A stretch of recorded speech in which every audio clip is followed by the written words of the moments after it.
This is Justin from Breakout Capital Ventures. It is Saturday, the 13th of September, 2025. I'm going to start with GSCU. And why? Well, this one is in a blue box reversal zone. So we've got a blue box reversal zone here at 2.3 down to 1.69. This is a copper and silver play.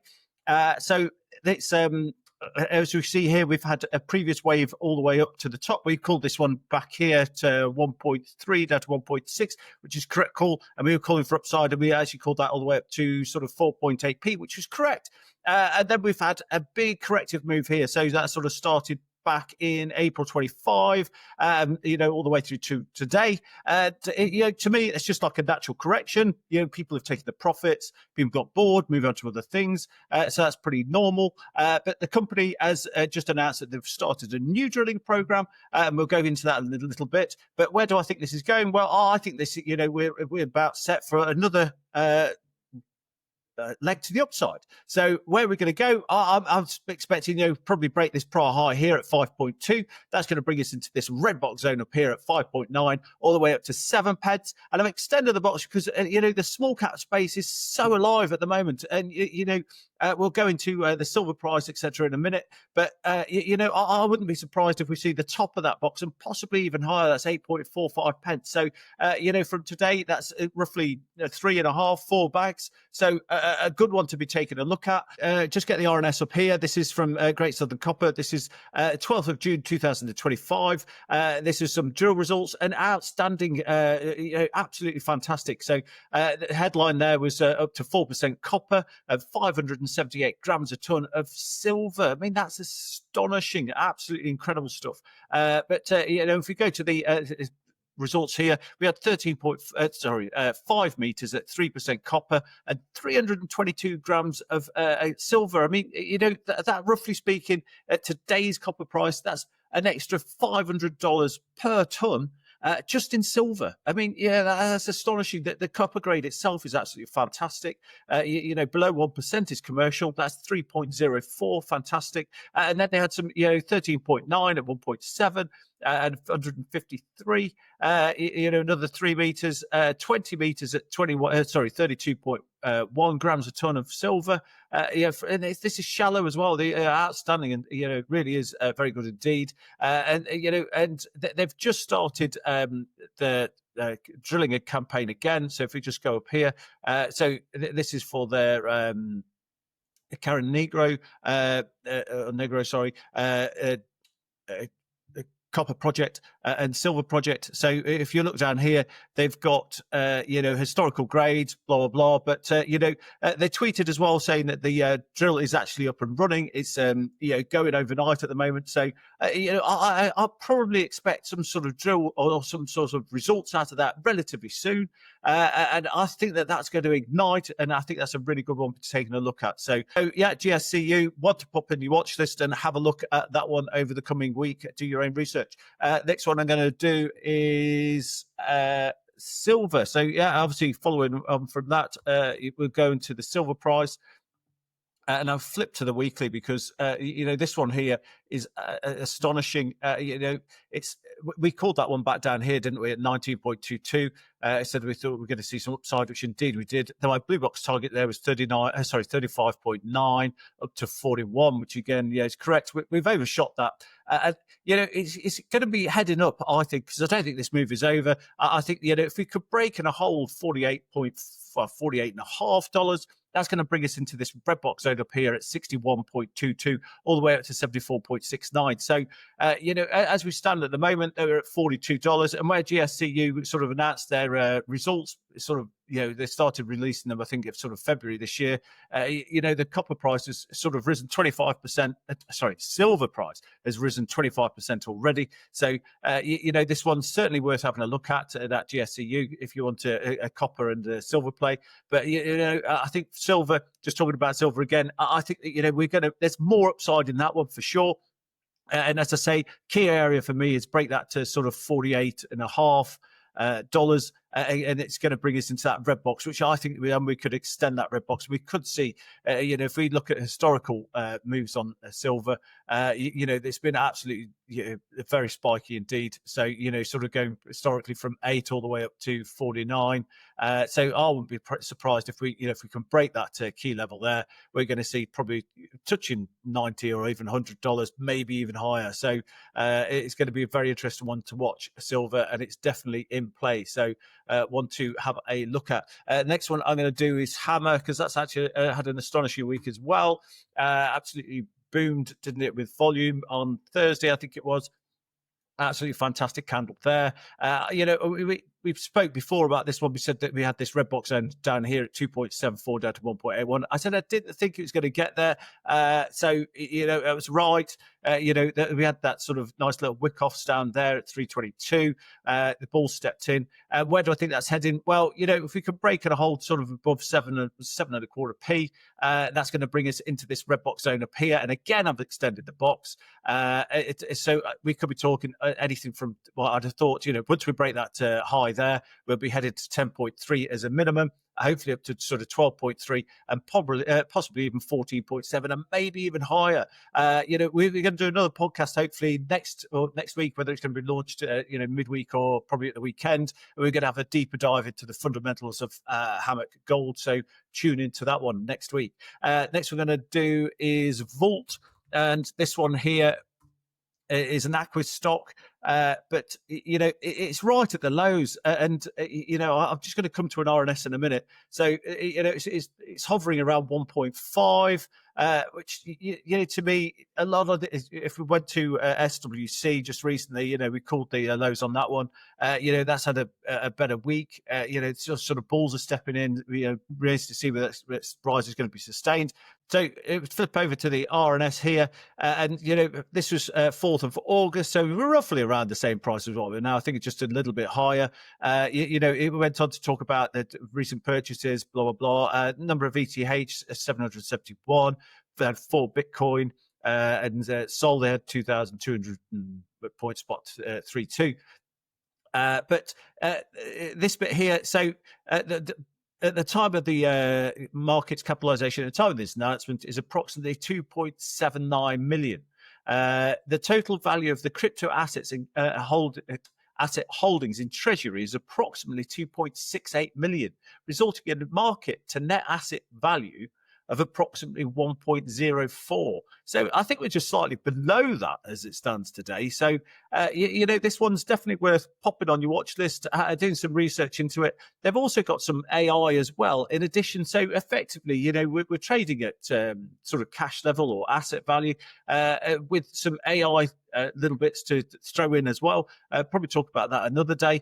But, certainly one to pop on your watch list, have a look and see what's going on there, especially if these treasury plays do come back into fashion, which I think that they're going to. So, worth doing some research on that one. So just go back to the chart there. So that's Vault looking pretty good. I don't have a blue box reversal, so sorry, I should have said that. But, where do I think that's headed? Well, I've got a massive target there of 10.584 all the way up to 13.138. So as we've seen in the past, it's been really spiky. So it's not outside the realms of possibility. So worth popping on the watch list, do some research and finding out what that's all about. Next one I'm going to do is TIR, and let's have a look. So this one here is in a blue box, so it's just outside my blue box reversal zone. So I had that down at 1.99 down to 1.2. Ideally I want to see that sort of regain that blue box there at 1.2, but I think that a realistic target there is probably 2 pence, probably even higher. If they can drop the right news and treasury plays really do come back into fashion, break and hold above sort of 4.3 should give us a 6.769 all the way up to 8.244. So that's Tiger Alpha as it is known now, isn't it? So we're doing some research, pop on your watch list. GUN is my next one, and this one here It's a tiny market cap. It's about 1.5 or 2 million. It's just doing some sort of work on some gold prospect. So where do I think that's heading? Well, it's going to be really interesting. But I think that gold price as it is, it's absolutely flying. A lot of these gold plays are going to multi-bag at some stage. Even the ones that just mentioned the word gold. As soon as gold price continues to edge higher, I think they're all going to turn back. But probably a bit further on. But anyway, short term, where do I think this is going to head? Well, if they can drop some good news, which is most likely, they're going to be heading up to this 0.206 up to 0.236 pence. So that red box zone there. So Gun, tiny market cap, so it's higher risk, but worth doing some research. Potential big rewards. SVNS is my next one, and this one here, it was just in a blue box reversal zone during the week. There at 0.261 or down to 0.225. It's had a bit of a couple of good days. Where do I think that's going to head? Well, that for me it's only had one wave up, hasn't it? So we've had one wave. We had a correction move here. Hopefully, if we could move and break above this high at 0.38, should bring us up to this red box zone up here at 0.514 up to 0.588 and possibly even higher. So, it could go much higher than that. But, conservative, let's see what that happens once that prior high has been broken. Next one we're going to do is ZPHR. And we covered this one off recently. There's loads of news due on this. There's a CPR. There's other bits and pieces of news out. For some of them reasons, it's just been recently capitalised as well. So that's worth bearing in mind. I think that was at 3p. Currently sitting under the the recent placement price at 2.75. Where do I think that's heading? Well, I think the first point of call here is the gap at 3.6, but it can break and hold above that and then move up and break and hold above sort of 5 pence. That's going to bring us into this red box zone up here at 6.84 up to 8.06 and even higher potentially, but let's wait and see what happens once we've broken that prior high. But ZPHR, worth popping on your watch list. As I say, we covered that before. There's a lot of news due, so for me, I think we're going to see a lot of interest in that as we move into Q4 later on this year. Next one I'm going to do is FIPP. It's a really interesting play from my perspective. Is that this is a very, very long-term reversal play. So sort of decline started back in October 21. It's been in a terrible decline all the way down here, but it's in a red blue box reversal zone at 15.7. It tagged it late August, and it was indeed that got a response to the upside from the bulls. I think this could be an absolute fantastic recovery play. It's certainly going to correct that long-term downward trend. As long as the news coming out from the company is good, it should at least go up, I'd have thought, to sort of 60 pence to 80 pence level. But if they can sustain news and really drive that price higher, I don't see why that could be trading into this red box zone up here at 141 to 174. But obviously it needs to break that prior high about 129 pence in order to activate that box. Well, change it from red to blue. But FIPP, worth popping on your watch list and do some research. WSBN is my next one. Wishbone Gold. It's had an absolute stellar run, hasn't it? This one, we called that saying that we thought we'd go to 159 to 175, which is correct. They sort of met with sellers, but I don't think that move is over. I don't have a blue box reversal zone, so it's a bit of a chart request actually. This one, but I think that we can break and hold above this sort of 168 level. I think we're going to see another wave higher into that red box zone there. So something to break and hold above sort of this level, close there, should bring us into this red box zone here at 2.18 up to 2.52. So potentially quite a lot of return on WSBN, and it could go higher than that. That's sort of a conservative target from my perspective. Metals One or Met One is my next one, and this had news out during the week. But this one here, it's a really interesting play from my perspective. It had absolutely stellar run again. It's sort of going all the way down from 2 pence all the way up to 55 pence. I mean, goodness me, what actually an astonishing run. And then it had a massive sell-off. And I've got a blue box reversal zone down here at 4.233, but I'm expecting at least to bounce to the upside. Now, where's that going to go? Well, if it went on, I'll talk uber bullish, and broke that prior high, then we're going to see this red box zone appear at 56.16 up to 70.55. I mean, I don't know if that's really going to happen. But, short term, where do I see that going? Well, I've got an astonishing target anyway. I think we could be talking 14.5p all the way up to 17.2. So, if they can get the right news out on that, I think it's commodity based. So why not? We could be talking absolutely stellar, a few bags from where we are today. So metals one worth popping on watch list and see what's going on there. EME is my next one. And this one here, another one that they had a gas contract, didn't they? And it multi-bagged, didn't it? Up to 0.16. It's had a massive sell-off. But you see here, I really like this. It's in a blue box reversal zone. We've got a lot of wick-offs touching that blue box. So it's where the bars are stepping in.